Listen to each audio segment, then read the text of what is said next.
track. Det handler om kærlighed, sorg og følelser. Det handler om, hvordan det er at miste nogen, man virkelig elsker, og nogen, man virkelig holder af. Han er 15 år, bor med sin farmor. Skærmorgen ligger ude, hvor han bor. Han er en lykkelig vej, som næsten ingen kender. Han har sin farmor og slet ingen venner.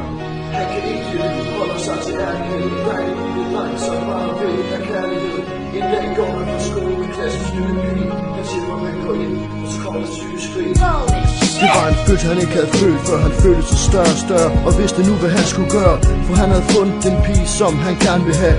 Han var ligeglad med hvad alle andre sagde. Alt hvad han drømte om var jo bare at få den pige som han var forelsket i, og som han så godt kunne lide. Han vidste kun én ting, hun gjorde ham lykkelig, og den her pige var bare så ubeskrivelig.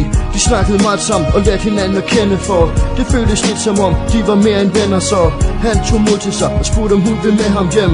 De sad i lang tid og snakkede i hans seng.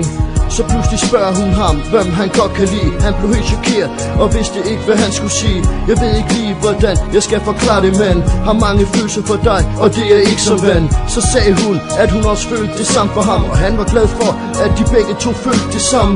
Hun skulle til at hjem, så de kyssede hinanden farvel. Jeg bliver aldrig mere lykkelig, tænkte han i sig selv.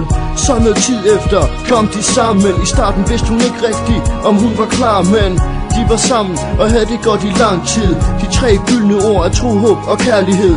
Han følte at han kunne klare alt i verden nu, men cirka en måned efter blev alt slået i tu.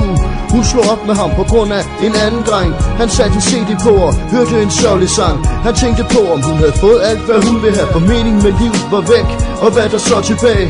Han kunne pludselig høre en stemme inde i hans hoved, som om der var en engel, der ville ham noget. Han vidste ikke helt, hvad han skulle gøre, fordi han kunne jo ikke lige frem sige, han var lykkelig. Når han var ked af det, følte ikke noget indeni. Han skar i sig selv, og ingen kunne høre hans skrig. Så de kom fra himlen og tog ham væk herfra. Han havde skrevet et brev til hans mor og far.